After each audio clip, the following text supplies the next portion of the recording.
ترین خبر سے آگے اور نیا دور میں آپ کو خوش آمدید. اور آج حسب وعدہ نجم سیٹھی صاحب ہمارے ساتھ موجود ہیں. آپ نے کل بھی سوالات کیے تھے اور ان کی غیر موجودگی کے بارے میں پچھلے ہفتے وہ اس وقت ٹریول کر رہے ہیں, لیکن انہوں نے اپنا وقت دیا ہے. تو آج کے ہم جو پروگرام ہے اس کا آغاز کرتے ہیں. موضوعات بہت سارے ہیں.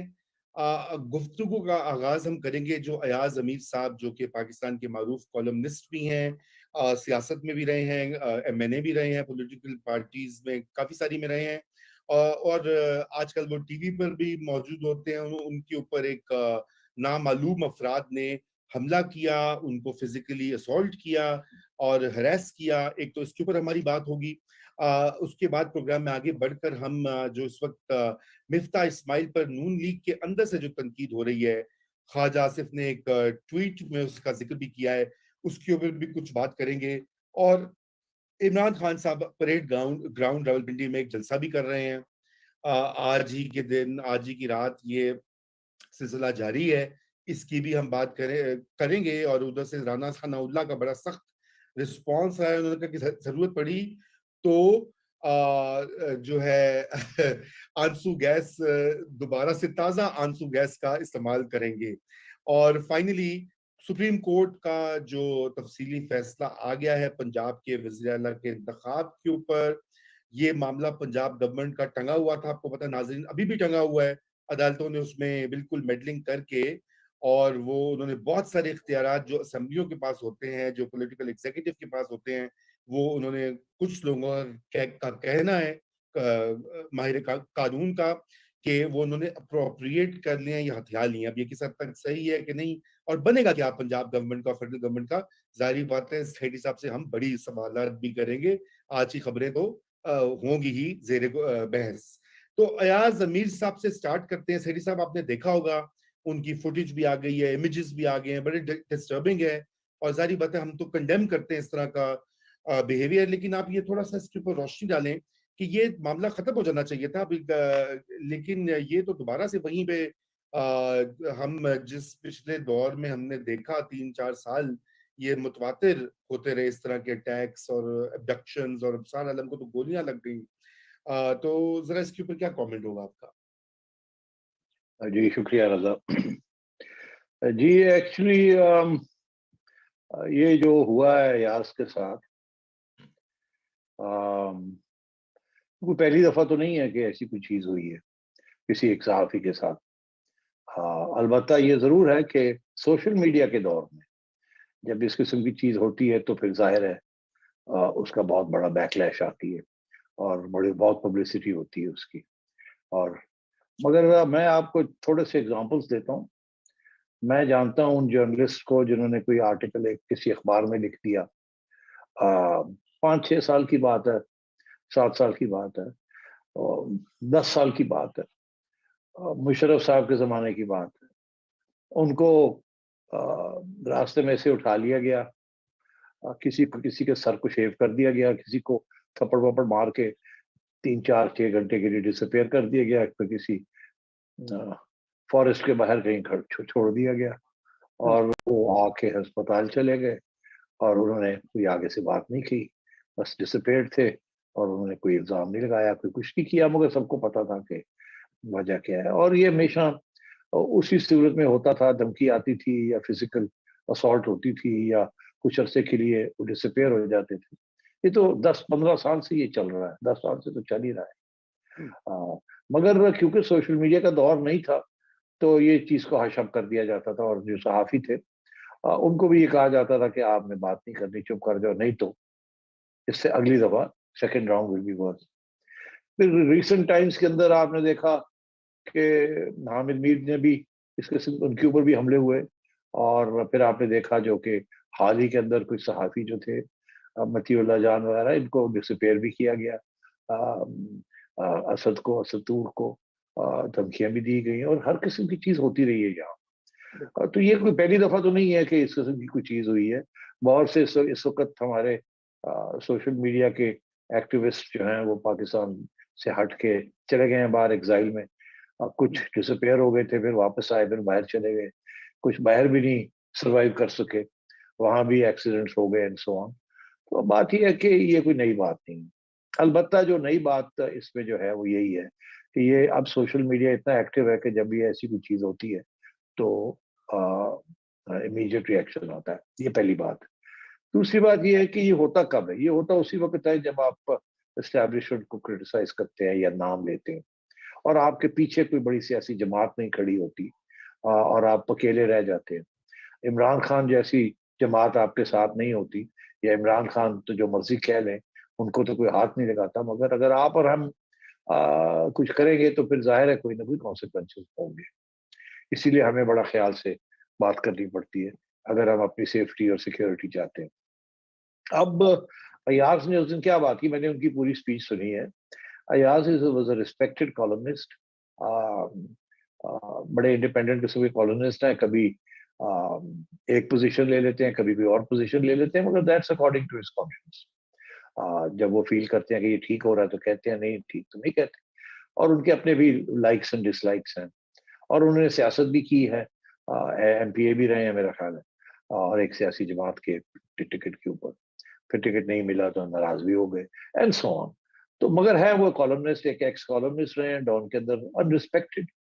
اور اس کے بعد اب یہ ایک ٹی وی چینل کے اوپر کمنٹری بھی کرتے ہیں جس کی ٹلٹ تو کچھ عرصے پہلے, جیسے فار ایگزامپل ہماری ٹلٹ تھی اینٹی عمران کی, ان کی ٹلٹ پرو عمران تھی.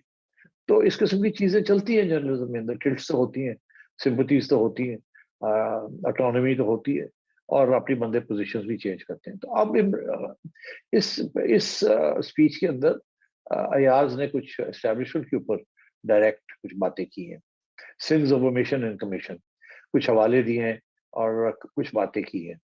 اور یہی کہ عمران خان اور پی ٹی آئی سے یہ توقع تھی کہ اور کچھ نہیں تو وہ کھڑے رہیں گے, مگر جس طریقے سے وہ کولیپس کر گئے ان دا فیس آف اسٹیبلشمنٹ, تو وہ سکھانا کہہ رہے تھے کہ آپ بھی سبق سیکھیے. نواز شریف صاحب کی پارٹی اور آصف زرداری صاحب کی پارٹی نے تو یہ بھگتا ہے, اب آپ بھی بھگت رہے ہیں, اور آپ نے بھی وہی غلطیاں کی ہیں جو انہوں نے کی ہیں. اور جب تک آپ کھڑے نہیں ہوں گے, ریزسٹ نہیں کریں گے, تو یہ معاملے چلتے رہیں گے. اس لیے تو یہ بات ظاہر ہے, اگر یہ ایک آرٹیکل کے اندر لکھی جاتی تو بندہ کنٹرول کر لیتا ہے, انگریزی میں اسپیشلی. اردو میں تو ویسے ہی بڑا محتاط ہونا پڑتا ہے, اور ایسے لفظ استعمال کرنے پڑتے ہیں جبکہ ڈائریکٹ نہ ہو. انگریزی میں کیونکہ کم لوگ پڑھتے ہیں پرنٹ میڈیا, تو وہاں چلتی ہے بات تھوڑی بہت, میں لکھ لیتا ہوں کچھ ادھر ادھر کی بات, اور بھی لوگ لکھ لیتے ہیں, آپ لوگ بھی کر لیتے ہیں. مگر جب آپ آ جاتے ہیں کیمرہ کے سامنے تو وہاں تو ایک ایک لفظ جو ہے ڈھول کی وجہ لگتا ہے, ٹا ٹا ٹا, اور وہ واپس بھی نہیں لیا جا سکتا. اور اس کے اندر آپ کی شکل بھی نظر آ رہی ہوتی ہے, آپ کی صورت بھی نظر آ رہی ہوتی ہے, آپ کے جیسچرز بھی نظر آ رہے ہوتے ہیں, آپ کا موڈ بھی سمجھ آ رہی ہوتی ہے. تو کوئی چیز ڈاؤٹ پہ نہیں رہتی کہ آپ کیا کہہ رہے ہیں اور کیا نہیں کہہ رہے. اور غالباً اگر آپ ایک پبلک پلیٹ فارم کے اوپر آپ ایسی بات کریں تو ظاہر ہے اس کی پھر بہت نوٹ لیا جاتا ہے. اور سب سے بڑی بات یہ ہے کہ social media, there are at least 50 million internet user, 60 million internet users in Pakistan, اور سوشل میڈیا بڑا ایکٹیو ہے. اور آپ کی ہر بات جو ہے سوشل میڈیا کے اوپر اس قسم کی ملینز آف ویوز اٹریکٹ کرتی ہے, ان لائک پرنٹ میڈیا جہاں میرا خیال کچھ ہزاروں کی تعداد میں کچھ لوگ شاید آپ کو پڑھ لیتے ہو, یا سینکڑوں کی تعداد میں, اس سے زیادہ نہیں ہے. But social media and YouTube, these are killers, جس سے millions and millions of views ہیں. اینڈ دیئرفور ان کو اسٹیبلشمنٹ جو ہے وہ اگنور نہیں کرتی, سیاسی جماعتیں بھی نہیں کرتی, مگر سیاسی جماعتیں ویسے فریز کرتی ہیں وہ ڈائریکٹ ایکشن لائک دس, تو قانون کا سہارا لیتی ہیں. مگر اسٹیبلشمنٹ جو ہے وہ پھر ان کے پاس یہی حربے ہیں, ڈسپیئر کر دو, دھمکی دے دو, انکم ٹیکس ڈپارٹمنٹ کو کہو کہ چیلنج کر لے آپ کو اور تنگ کرے, اور یا ایف آئی آرز کٹوانے سبورژن کی غیر ان نون لوگوں سے, اور آپ کو عدالتوں کے چکر دلوائے اور بیلے لیں, and so on and so forth. تو یہ that is what is new about this. And Ayaz کو I think basically this was a roughing up job message کہ بھائی باز آ جاؤ. اگر یہ بات وہ لکھتے تھے تو کچھ نہیں ہونا تھا, اردو میں لکھتے تو کچھ تھوڑا بہت شاید فور شون آ جاتا ایک آدھ, انگریزی میں لکھتے تو کچھ بھی نہیں ہونا تھا. اور ٹی وی کے اوپر ایسی باتیں کرنا is to stop others from saying the same sort of things, although mind you بہت لوگ کرتے بھی ہیں. تو ایسے ہے کہ آئی تھنک کچھ را نرو کہیں نہ کہیں ٹچ ہوئی ہے. اور دوسری چیز میں نے یہ بھی دیکھی ہے کہ ایک ریئیکشن آ رہا ہے اب اسٹیبلشمنٹ کی طرف سے. پہلے یہ ہمیں لگتا تھا کہ ان کی طرف سے کوئی ریئیکشن نہیں آ رہا، جبکہ پی ٹی آئی والے نام لے لے کے ان کو اٹیک کر رہے ہیں۔ مگر اب میں دیکھ رہا ہوں آہستہ آہستہ ایک ریئیکشن بھی آنا شروع ہو گیا ہے، اور خواہ وہ ریئیکشن عدالتوں کی طرف سے آ رہا ہے یا وہ ریئیکشن کیسز کی طرف سے آ رہا ہے یا اس قسم کے انسیڈنٹس کی طرف سے آ رہا ہے، ریئیکشن آنا شروع ہو گیا ہے، یا جو ویڈیوز لیک ہو رہی ہیں تو وہ آ رہا ہے۔ اس لیے دوست جو لوگ یہ اب ٹی وی کے اوپر بیٹھ کے یا یوٹیوب پہ بیٹھ کے ایسی باتیں کریں گے یا پبلک کے اندر کریں گے جو ریکارڈ ہو رہی ہے اور ساری دنیا ان کو پھر سنتی ہے، تو پھر you must expect this. Interestingly enough, Ayaz is the senior most journalist جس کے ساتھ یہ حادثہ ہوا ہے۔ اس سے پہلے جن لوگوں کے ساتھ ہوا ہے یا تو وہ ریلیٹیولی ان نون تھے، یا وہ ریلیٹیولی ان کی خوب اتنی بڑی حیثیت نہیں تھی ان دا پبلک امیجنیشن، یا وہ اتنے بڑے انٹرنیشنلی ویل نون نہیں تھے، تو کوئی نہ کوئی ایسی چیز تھی جس کی وجہ سے اس قسم کی چیز ان کے ساتھ کی گئی۔ مگر انٹرسٹنگ بات اس میں دو باتیں ہیں، یہ کہ ایک تو یہ کہ میڈیا جب ایسی چیز ہوتی ہے تو میڈیا پروٹیسٹ کرتا ہے، اور دن بدن یہ پروٹیسٹ جو ہے یہ زیادہ ظاہر بھی ہو رہی ہے اور اسٹرانگ بھی ہو رہی ہے۔ اب کوئی بھی اس میں نیسیئرز نہیں ہے، سارے اکٹھے ہو جاتے ہیں اور ایک شرل سوشل میڈیا کے اوپر ایک کاؤنٹر رسپانس آتی ہے۔ اور دوسری چیز یہ ہے کہ میں یہ سمجھتا ہوں کہ یہ جو ٹیکٹکس ہیں اس قسم کے، یہ کامیاب نہیں ہو رہے، انفیکٹ فیل ہو رہے ہیں، کیونکہ دن بدن لوگ زیادہ دلیر ہو رہے ہیں اور دلیری کے ساتھ وہ کھل کے باتیں کرنی شروع کر رہے ہیں۔ تو یہ کہ اگر اس کے ساتھ وہ لوگ کم ہو جاتے ہیں تو پھر آپ سمجھتے ہیں کہ یہ جنگ بھی کامیاب ہوگی ہے۔ مگر ہو یہ رہا ہے کہ اب زیادہ سے زیادہ لوگ ہر کونے میں لوگ کھڑے ہو رہے ہیں اور یہ باتیں کر رہے ہیں جو ایاز نے کی ہیں، تو اس میں کوئی اب میں سمجھتا ہوں یہ اسٹریٹجی بھی فیل ہو گئی ہے، اور یہ فیلئر جو ہے اسٹریٹجی کا اسی وقت ہوتا ہے جب دوسری سائڈ بڑی ڈیسپریٹ ہو جاتی ہے اور اسے سمجھ نہیں آتی کہ اب کیسے اس چیز کو روکا جائے، تو دے ریزورٹ ٹو اس قسم کے tactics of threatening, browbeating and violence. So all in all, I think this tactic is not working. Media and critics are becoming more outspoken, and they are standing together. وہ اور بات ہے کہ حکومت جو ہے، خواہ وہ عمران خان کی حکومت تھی یا شہباز شریف صاحب کی حکومت ہے، وہ سوائے اس کے کہ جی ہم پوری انویسٹیگیشن کریں گے، اس سے زیادہ وہ کر بھی کچھ نہیں سکتے۔ انویسٹیگیشن بھی نہیں ہوتی، سب کو پتا ہوتا ہے کیا ہو رہا ہے، اینڈ بس یہ ایک فارم کے ذریعے لیے یہ ٹویٹ کرنی پڑتی ہے، اس کے بعد کچھ نہیں ہوتا۔ رضا آپ کو ذرا آپ انمیوٹ کر لیجیے۔ تھینک یو سیٹھی صاحب، یہ آپ نے بہت اچھی طریقے سے ہر اس کا پہلو پہ روشنی ڈالی ہے اور یقیناً ہم اس کی مذمت کرتے ہیں۔ اب آتے ہیں کچھ ملکی سیاست اور اس وقت جو معیشت کا مسئلہ بنا ہوا ہے۔ مفتاح اسماعیل صاحب کے اوپر تنقید کی جو ہے بوچھاڑ ہو رہی ہے، ان کے حق میں خواجہ آصف بھی بول پڑے۔ ابھی میں نے دیکھا شاید خاقان عباسی نے بھی ٹویٹ کیا ہے کہ ان سے بہتر کوئی فائنانس منسٹر نہیں ہے اور انہوں نے پاکستان کو مشکل صورتحال سے نکالا ہے، ڈیفالٹ سے بچایا ہے۔ لیکن ادھر اعداد و شمار آج بڑے خطرناک آئے ہیں۔ جون میں تاریخی 21.3% انفلیشن، یہ آفیشیل فگر اب آپ اچھی طرح جانتے ہیں انس کہ جب 21% گورنمنٹ کا اپنا ڈیٹا والے کہتے ہیں تو اس میں تھوڑا سا اضافہ ہمیں کرنا پڑتا ہے، بیکاز دے آلویز انڈر پلے، نیچے ان کی ایک خواہش ہوتی ہے۔ اب یہ جو یقیناً یہ ہونا ہی تھا، ہم تو اس کے اوپر بات کر رہے تھے، یہ پریڈکٹیبل بات تھی، لیکن یہ جو اور اوپر سے ڈار صاحب نے بھی اعلان کیا ہوا ہے کہ وہ جولائی کے اینڈ میں پاکستان آ جائیں گے، بڑا کلیئر ان کی طرف سے واضح موقف آیا ہے۔ اب یہ پی ایم این این کے اندر، ایک طرف تو پی ایم این این کے اندر یہ اس وقت ڈیبیٹ ہے، ٹینشن ہے، اور پھر یہ بھی سننے میں آ رہا ہے کہ اتحادی جماعتیں جو ہیں وہ بھی اپنا پاؤنڈ آف فلیش جو ہے وہ ایکسٹریکٹ کرنے کے چکروں میں ہیں، اور شہباز شریف تو کافی مشکل میں گھرے ہوئے ہیں۔ اس پوری صورتحال کے اوپر ذرا آپ اپنا دیں انالیسس، کیونکہ بڑی دیر کے بعد آپ ہمارے قابو آئے ہیں، تو کہاں جا رہی ہے پی ڈی ایم کی حکومت؟ اور اس کے بعد پھر آپ یہ جواب دیتے ہیں تو پھر میں سولنگی صاحب کو انوائٹ کروں گا ٹو ایڈ فردر کوسچنز۔ جی دیکھیے رضا، یہ کوئی سرپرائزنگ بات تو ہے نہیں۔ آپ کو یاد ہوگا یا سب کو یاد ہونا چاہیے کہ جب یہ گورنمنٹ آئی تھی تو اس وقت پی ڈی ایم کے اندر ایک ڈفرینس آف اوپینین تھا۔ ایک اوپینین تھا جس میں نواز شریف صاحب حاوی تھے اور اسحاق ڈار صاحب ان کے ساتھ کھڑے تھے۔ وہ یہ تھا کہ ہمیں بالکل حکومت جو ہے سوائے دو چیزیں کرنے کے، اس کے بعد ہمیں ڈیزالو کر کے گھر جانا چاہیے اور فریش الیکشن کی طرف جانا چاہیے۔ یہ جو ایجنڈا ہے IMF کا یہ بہت خطرناک ہے، اور یہ ایجنڈا سوائے ایک 5 سالہ حکومت اس کو ٹیکل نہیں کر سکتی۔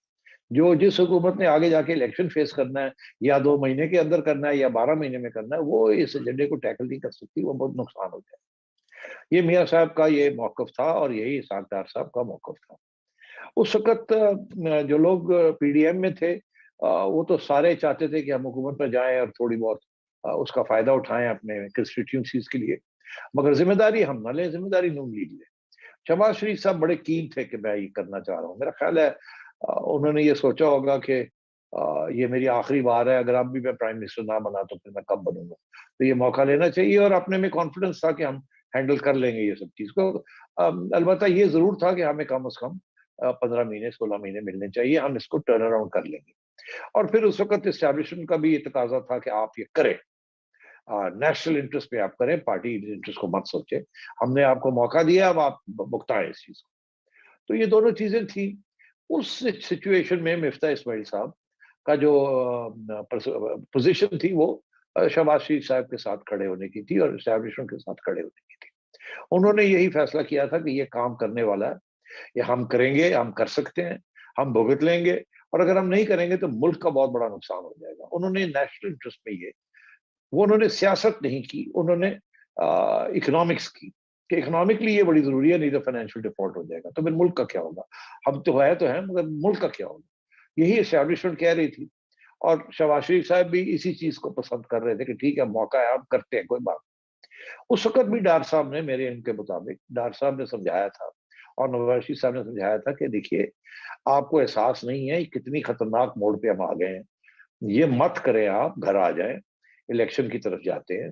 اس وقت ہم ان پاپولر نہیں ہیں، اس وقت عمران بڑا ان پاپولر ہے، اور اگر آپ ہم یہ سارے کام کریں گے تو یہی بھگتیں گے، اتنی انفلیشن ہو جائے گی اور عوام ہم سے دور ہونا شروع ہو جائے گی۔ عوام یاد نہیں رکھے گی عمران خان کے 4 سال، عمران عوام آپ کے 4 ہفتے یا 4 مہینے آپ کے یاد رکھے گی، اور اس لیے آپ مت کریں۔ مگر اس وقت یہ ہوا کہ زرداری صاحب کا بھی یہ موقف تھا کہ نہیں نہیں نہیں، ہم نے رہنا ہے، ہم اس کو ڈیل کر لیں گے، اور شہباز شریف صاحب کا بھی یہی موقف تھا، اور مفتاح اسماعیل صاحب کا بھی یہی موقف تھا۔ ایونچولی یہ بات چل رہی تھی اپ اینڈ ڈاؤن، اسی لیے یہ لوگ لندن گئے، اور وہاں بھی ڈار صاحب کا ایک موقف تھا اور مفتاح اسماعیل صاحب کا دوسرا موقف تھا۔ ڈار صاحب کا موقف یہ تھا کہ یہ جو پالیسیز IMF کہہ رہی ہیں اس کنٹری کو اس کرائسس سے نکالنے کے لیے، یہ ضروری نہیں ہے کہ یہی پالیسیز ہے، اور بھی پالیسیز ہیں ہمارے پاس، تو ہمیں ضروری نہیں ہے کہ بلیک اینڈ وائٹ میں IMF کو بلائنڈلی فالو کریں، آپ ایسے نہ کریں، یہ کرائسس جو ہے اس کو اور طریقے ٹیچ کرنے کے، دس کرائسس۔ مگر وہ ڈیٹیل میں ڈسکشن نہیں ہو سکی۔ ڈار صاحب اپنا موقف مختلف مضمونوں کے ذریعے اخباروں میں چھپوا رہے تھے، اور اپنے جو موقف ہے وہ دے بھی رہے تھے، تاکہ ان کی پوزیشن کلیئر ہو جائے کہ یہ روٹ جو مفتاح اسماعیل اور شہباز شریف صاحب اور اسٹیبلشمنٹ لینا چاہ رہے ہیں، اس کے علاوہ بھی ایک اور روٹ ہے اکنامکس کا، جس کے ذریعے ہم اسٹیبلائز کر سکتے ہیں۔ آل بی اٹ اس پہ بھی کہ IMF کو بھی اس میں انوالو تھا، مگر ناٹ لائک دس ادر، تو وہ بڑا، اب اس کے اندر ڈفرینسز اوپینین تھے۔ ادھر نواز شریف صاحب بڑے پریشان تھے کہ یار یہ عوام کے ساتھ ہم یہ زیادتی نہیں کر سکتے، یہ زیادتی عمران خان نے کی ہے وہی بھگتے، اور جن لوگوں نے عمران کو سپورٹ کیا تھا وہی بھگتے۔ تو یہ اس کی تو اوریجن جو ہے، یہ تو اس پالیٹکس کے اندر ہے، اور اس ڈائیورجنس اکنامک پرسپیکٹو کے اندر ہے، جو کہ میں پہلے دن سے دیکھ رہا تھا، اور پہلے دن سے بڑی ریزسٹنس آ رہی تھی لندن میں ٹو دس پالیسی۔ اب خیر یہ ہم نے پہلے بھی ڈسکس کیا، اور اسی لیے differences between the London people and the Islamabad people arose. Shehbaz Sharif صاحب was steering in between. Zardari صاحب کہہ رہے تھے میرے پاس بڑی out of the box solutions ہیں، ہمیں یہ کرنا ہے، آپ فکر نہ کریں، ہم مینج کر لیں گے، یہ کر لیں گے۔ مفتاح بھی کہہ رہا تھا کہ ہم مینج کر لیں گے، کوئی ایسی بات نہیں ہے، ہارڈ شپ ہوگی مگر یہ کوئی ایسی بات نہیں ہے، اب اٹس امپورٹنٹ کہ ہم یہ کریں، نہیں تو بڑے خطرناک حالات ہو جائیں گے، ہمیں اپنی ذمہ داری اٹھانی چاہیے۔ اور اسی طریقے کے ساتھ شاید خاقان عباسی صاحب کی پہلے پوزیشن یہ تھی، as far as I know، جو نواز شریف صاحب کی پوزیشن تھی کہ گھر جائیں۔ جب وہ فیصلہ ہوا کہ نہیں رہنا ہے، تو پھر انہوں نے کہا یہی کام کرنا پڑے گا جو مفتاح کرنا ہے۔ اور یاد رہے کہ مفتاح اسماعیل اور شاید خاقان عباسی نے اکٹھے سرو کیا ہے، جب وہ فائنانس منسٹر تھے مفتاح اسماعیل، اور خاقان عباسی صاحب پرائم منسٹر تھے after the آؤسٹر of Nawaz Sharif صاحب ان 2017۔ تو سال 1.5 سال کے لیے وہ رہے تھے اکٹھے، and they have a good working relationship. مگر بات یہی تھی کہ اب الیکشن کیسے فیس کریں گے. اور دیکھیے یہ سب کو پتا تھا یہ انفلیشن ہوگی، یہ ہوگا وہ ہوگا، یہ کوئی نئی بات نہیں ہے. مرزا کو بھی پتا تھا، شاہد کو بھی پتا تھا، زرداری صاحب کو بھی پتا تھا، مگر انہوں نے یہ فیصلہ کیا تھا کہ یہ وقت آ گیا ہے کہ we have to do this, اور اللہ مالک ہے. اور جو لندن والے تھے وہ کہتے تھے اللہ مالک تو ہے مگر if and but اور یہ کیا وہ کیا. اب صورتحال وہاں آ گئی ہے، اور نواز شریف صاحب مجھے اس بات کا احساس ہے کہ وہ خوش نہیں ہے جس طریقے کے ساتھ یہ گورنمنٹ جو ہے اتنی ریپڈلی ان پاپولر ہو رہی ہے. وہ فکر مند ہے کہ اگر الیکشن کال ہوگی کسی نہ کسی سٹیج پہ ابھی سونر رادر دین لیٹر تو بہت بڑا نقصان ہو سکتا ہے اسپیشلی نون لیگ کا. اور ابھی جو پولز آ رہے ہیں، جس قسم کی جو پولنگ آ رہی ہے، اس سے تو پتہ یہی لگ رہا ہے کہ نون لیگ کی پاپولیرٹی گر رہی ہے. یہ پتہ نہیں ہے کہ کس کی بڑھ رہی ہے، نون لیگ کی پاپولیرٹی گر رہی ہے. اور لوگ جو ہے اس وقت مہنگائی کے اندر جو کرش ہو رہا ہے وہ سارے کا سارا focus including Imran Khan propaganda جو بڑا کانشیس ہے، فوکسڈ ہے، ٹارگیٹڈ ہے، اور ریپیٹ کیا جا رہا ہے اپنے آپ کو امپورٹڈ گورنمنٹ مہنگائی، امپورٹڈ گورنمنٹ مہنگائی، وہ اٹس بیکمنگ ویری افیکٹو. تو اب یہ صورتحال ہے. تو اس لیے ڈار صاحب کو اب میرا خیال ہے میاں صاحب نے یہ فیصلہ کیا ہے کہ ٹھیک ہے پھر اگر ہم نے رہنا ہی ہے تو چلے پھر واپس چلتے ہیں، واپس جا کے ایٹ لیسٹ لنڈن میں بیٹھ کے تو ہمارا تو کوئی اثر رسوخ ہے ہی نہیں ود دس گورنمنٹ. وہ کبھی کبھی شہباز شریف صاحب سے بات ہو جاتی، ادروائز تو بیسیکلی اپنے ویلز کے اوپر ہی وہ چل رہی ہے، اور کوئی لنڈن کو زیادہ کنسلٹ نہیں کر رہا. اگر کوئی کنسلٹ کر رہا ہے اسلام آباد میں تو وہ پنڈی کو کنسلٹ کر رہے ہیں، لنڈن کو نہیں کر رہے. تو یہاں تک وہ ابھی وہ کون ہے اپنے شیخ رشید صاحب کیا کہہ رہے تھے کہ جب بھی وہ ملنے جاتے ہیں اپنے ہینڈلرز کو تو شہباز شریف صاحب پہلے پہنچے ہوئے ہوتے ہیں وہاں. تو یہ سچویشن ہے. تو اب بات یہ ہے کہ ڈار صاحب کا کے خلاف جو کیس ہے وہ بھی بہت کمزور ہے. It is not a solid case. It is a case کہ جی اتنے سال سے اتنے سال آپ نے اپنے ٹیکس ریٹرنز نہیں دیے. وہ کہتے ہیں میں نے دیے. یہ کیس بنانے کے لیے انہوں نے بڑی دفعہ ایکسپلین بھی کیا. سو اگر تو جوڈیشری تھوڑی سی بھی انڈیپینڈنٹ ہے تو ڈار صاحب کے لیے کوئی پرابلم نہیں ہوگا، اور وہ واپس آ جائیں گے، ان کو بیل بھی ہو جائے گی ان کی، اور وہ یہ سارا ختم ہو جائے گا. دین ہی کین گو ٹو اسلام آباد. اینڈ پہلے وہ کہہ رہے تھے انہوں نے اپنے جو ایشوز ہیں جو ان کے ساتھ زیادتیاں ہوئی ہیں ان کو کلیئر کرنا ہے. بٹ آئی تھنک ڈار صاحب اگر پہنچ جاتے ہیں by the end of this month Pakistan تو ایک سمجھیں کہ ایک ڈبیٹ اور بھی زیادہ نون لیگ کے اندر شروع ہو جائے گی. کیا ڈار صاحب فوری طور پہ فائنانس منسٹر بن جائیں گے یا نہیں، آئی کانٹ سے. آئی تھنک یہ ڈپینڈ کرے گا. آج کل جو ہر چیز ہے وہ ڈپینڈ کر رہی ہے 17 جولائی کو. 17 جولائی کو اگر نون لیگ جو ہے وہ جیت جاتی ہے 15 سیٹیں یا، تو میں سمجھتا ہوں کہ پھر road is clear for them. اور اگر یہ ہار جاتی ہے اور اگر پی ٹی آئی زیادہ سیٹیں لے جاتی ہے تو then I am afraid Noon league and the PDM are going to be in very big trouble as I've always said. اور پھر یہ ڈار صاحب versus Miftah Ismail issue will not be relevant. بالکل بالکل. جی سولنگی صاحب، آپ اس میں سپریم کورٹ والا اینگل لے آئیے ذرا، چونکہ پنجاب کی بھی بات ہوئی اور ضمنی انتخابات کی اور وزیر اعلیٰ کے الیکشن کی، تو اس کا بھی ذکر ہو جائے. تفصیلی فیصلے میں تو انہوں نے کہا ہے کہ جی ڈپٹی اسپیکر الیکشن کروائے گا. بالکل.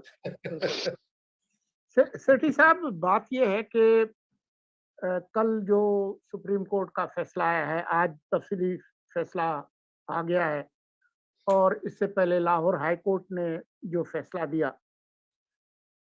اب جو خواہش تھی پی ٹی آئی کی اور کیو لیگ کی کہ حمزہ شہباز کو ہٹا دیں، کوئی گورنر چلائے، کوئی انتظام ہو جائے، وہ تو ہوا نہیں. جو ان کی خواہش تھی وہ پوری نہیں ہوئی. حمزہ شہباز اس وقت ایک آئینی وزیر اعلیٰ کے طور پر ہی کام کر رہے ہیں، اور جو قدغنیں لگائی گئی ہیں وہ بھی الیکشن ایکٹ 2017 کے حساب سے جو کہ ویسے بھی ہوتی ہیں وہی ہیں، کوئی نئی چیز نہیں آئی. لیکن جس طریقے سے یہ کل فیصلہ آیا اور جس طریقے سے وہ صلاح مشورے ہو رہے تھے، پارٹیوں کو لیڈرز کے درمیان ایک مفاہمت کرائی جا رہی تھی، خود فیصلے کے اندر تعریف کی گئی ہے سیاسی لیڈرز کی کہ جی آپ نے بڑا متانت کا مظاہرہ کیا، پھر وہ بابر اعوان بھاگے جا رہے ہیں عمران خان کے پاس.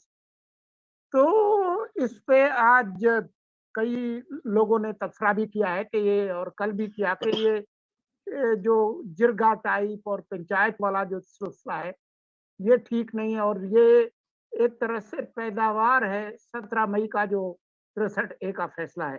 تو آپ یہ جو جس طریقے سے عدالتوں نے اس کو ہینڈل کیا ہے، اس کے بارے میں کچھ فرمائیے.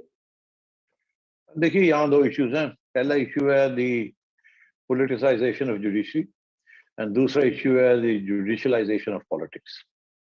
تو دونوں ایشوز کو ڈسکس کر لیتے ہیں. جیسے military establishment by and large pro Imran Khan تھی اور اینٹی اسٹیٹس کو 2 پارٹی سسٹم تھی، اور ان کے فیملیز اور ان کے انسٹیٹیوشنل ٹلٹ تھی towards P T I and Imran Khan change of states کو. اسی طریقے کے ساتھ جوڈیشری میں بھی بالکل یہی سینٹیمنٹ تھا بائی اینڈ لارج، جیسے مڈل کلاسز میں، بیکاز دونوں جو انسٹیٹیوشنز ہیں they come from the middle class, they come from the urban middle class.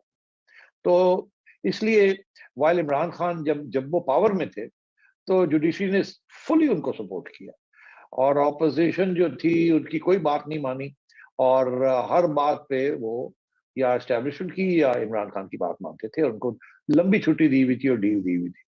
اس لیے اپوزیشن نے جوڈیشری کے بعد جانا بھی چھوڑ دیا تھا، اور بس وہ جلسے جلوسوں کے اندر گرجتے رہ گئے کیونکہ انہیں کوئی ریلیف نہیں مل رہی تھی. اور پھر جس طریقے کے ساتھ نیب میں جیسے military establishment by and large pro Imran Khan تھی اور اینٹی اسٹیٹس کو 2 پارٹی سسٹم تھی، اور ان کے فیملیز اور ان کے جوڈیشری نے لوور کورٹس ہائر کورٹس نے بیلے ویلے نہیں دی اور چلنے دیا سارا کچھ. تو اس سے یہی سمجھ آتی تھی کہ جوڈیشری اتنی پولیٹیسائزڈ ہے in favour of Imran Khan جیسے دی ملٹری اسٹیبلشمنٹ تھی کہ یہ سچویشن آپ نے دیکھا 4 سال یہ چلی. کسی کو اپوزیشن لیڈر کو یا میڈیا والوں کو یا کسی کو ریلیف نہیں ملی، ریئل ریلیف جسے کہتے ہیں on the basis of law and constitution. یہاں تک کہ جوڈیشری نے اتنی دور چلی گئی کہ اس نے پھر ایسے فیصلے کرنے شروع کر دیے جس کے ساتھ لگتا تھا کہ یہ تو ٹوٹلی بائسڈ ہے، خواہ وہ نواز شریف صاحب والا تھا، یا وہ بینی گالا کی ریگولرائزیشن کا فیصلہ ہو، بابا رحمتے والا، یا وہ بلیکس ڈکشنری کی ڈیفینیشن والا ہو آف اقامہ آف اور ڈیمڈ انکم، یا وہ ایکسٹینشن آف آرمی چیف کا فیصلہ ہو. تو اس قسم کے فیصلے اس part of the politicisation of judiciary process. اب کیا ہوا، اور بہت سے ہیں، ابھی ٹائم نہیں ہے تو دہرانے کی ضرورت نہیں ہے، لوگ سمجھ جائیں گے. اب سچویشن ایک ایسی ہو گئی ہے کہ اب جوڈیشلائزیشن آف پالیٹکس ہو کہ جب سے عمران خان نے بغاوت کر دی اسٹیبلشمنٹ کے خلاف، تو اس وقت سے اسٹیبلشمنٹ اور اپوزیشن اکٹھے ہو گئے، اور انہوں نے پھر جوڈیشری کی طرف توجہ دی، اور جوڈیشری کی طرف اپنے عمران خان کے خلاف کوشش کی اس کو روکنے کی. تو یہ شروع ہوا مڈ نائٹ ایشوز کے اوپر، جبکہ عدالتیں کھل گئیں. خان صاحب اس وقت ہر قسم کی violation of law and constitution ہو رہی تھی، اور جوڈیشری چپ بیٹھی تھی، سمجھ نہیں آ رہی تھی جوڈیشری کو کہ کیا کریں. اور خان صاحب لگے ہوئے تھے in the same mode and mode جس سے پہلے وہ کرتے رہے، دھجیاں اڑا رہے تھے، کسی کو کوئی روکنے والا نہیں تھا. مگر اب کیونکہ ملٹری اسٹیبلشمنٹ ناراض ہو چکی تھی تو اپوزیشن نے بھی دیکھا کہ اچھا موقع آیا ہے، اور تو انہوں نے پھر چیلنج کرنا شروع کیا خان صاحب کے جو اور ان کے اسپیکرز کے اور ان کے گورنرز کے جو انلیگل ایکٹس تھے، انکانسٹیٹیوشنل ایکٹس، ان کو چیلنج کرنا شروع کیا. تو اب اپوزیشن اور اسٹیبلشمنٹ بھاگی گئی جوڈیشری کے پاس. So you saw the politics of Imran Khan then led to the judicialisation of politics, اور جوڈیشری انوالو ہو گئی ان ٹرائنگ ٹو یہ جو لڑائی جھگڑے شروع ہو رہے تھے ان کو روکنے کے لیے اور آئین کو واپس بحال کرنے کے لیے، بیکاز بہت ایکسیسز عمران خان کر رہا تھا. اور یہ ٹلٹ اس طریقے سے ہوا بیکاز جب اسٹیبلشمنٹ نے چھوڑا ساتھ تو پھر جوڈیشری نے دیکھا کہ establishment is a more powerful factor, Imran Khan is not as powerful and unpopular, تو وہ انہوں نے اب اپنا رخ جو ہے تبدیل کیے. اسی لیے اب یہ ہو رہا ہے کہ ہر چیز کے اوپر، چھوٹی سی بڑی چیز کے اوپر پالیٹکس کے اندر عمران خان ریزسٹ کرتا ہے قانون اور آئین کو، اور اپوزیشن بھاگی جاتی ہے عدالتوں کے پاس. اور جب عمران خان کو تکلیف ہوتی ہے تو وہ پھر اپیلز اور کاؤنٹر اپیلز وہ کرنا شروع کر دیتا ہے. 7 سال فارن فنڈنگ کیس جو ہے اس نے روکا. That was the process of the politicization of judiciary. اب جوڈیشلائزیشن آف پالیٹکس کے اندر جو بھی فیصلہ آ رہا ہے اگر وہ عمران خان کے خلاف آتا ہے تو وہ